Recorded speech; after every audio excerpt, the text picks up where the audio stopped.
సామాన్యుడి నడ్డి విరిచే నిర్ణయాన్ని కేంద్రం తీసుకుంటోంది. పెట్రోల్ డీజిల్ ధరలపై కేంద్రం మరొక సంచలన నిర్ణయం. ఇక నుంచి మీరు హోటల్కి వెళ్ళి ఒక ఇడ్లీనో దోశనో తినాలి అంటే మీరు ప్రతిరోజు తింటున్న హోటల్లో మరొక 10 రూపాయలు ఎక్స్ట్రాగా మీరు పే చేయాల్సిన పరిస్థితి వస్తుంది. మీరు భోజనం చేయాలంటే మరొక 10-15 ఎక్స్ట్రా పే చేయాల్సి వస్తుంది. ఇప్పటికే రీసెంట్గా అలా జరిగాయి, ఇప్పుడు మరింత పెరగబోతున్నాయి. ఇలా ప్రతి ఒక్కటి మీరు బయట కొనబోయే ప్రతి ఒక్క ఆహార పదార్థం రేటు పెరగబోతుంది. ఎందుకంటే త్వరలో దేశవ్యాప్తంగా భారీగా పెట్రోల్ డీజిల్ గ్యాస్ ధరలు పెరగబోతున్నాయి. పెట్రోల్ డీజిల్ గ్యాస్ ధరలు మరింత పెరిగి సామాన్యుడి నడ్డి విరచబోతున్నాయి.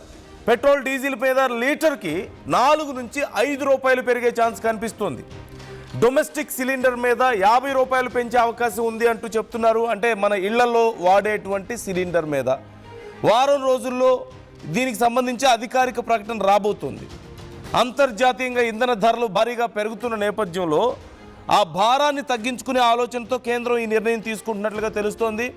ఇప్పటికే కమర్షియల్ సిలిండర్ ధర భారీగా పెంచారు. ఇవాళ ఒక్కరోజే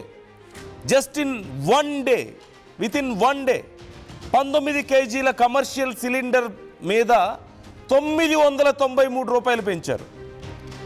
50 రూపాయలు 100 రూపాయలు కాదు, 993 రూపాయలు, ఆల్మోస్ట్ 1000 రూపీస్ హైక్ కనిపిస్తోంది. హైదరాబాద్లో 3315 రూపాయలకు కమర్షియల్ సిలిండర్ ధర పెరిగింది. మార్చిలోనే 144 రూపాయలు, ఏప్రిల్ 1న 195, ఇప్పుడు ఒకేసారి 993 రూపాయలు పెరిగింది.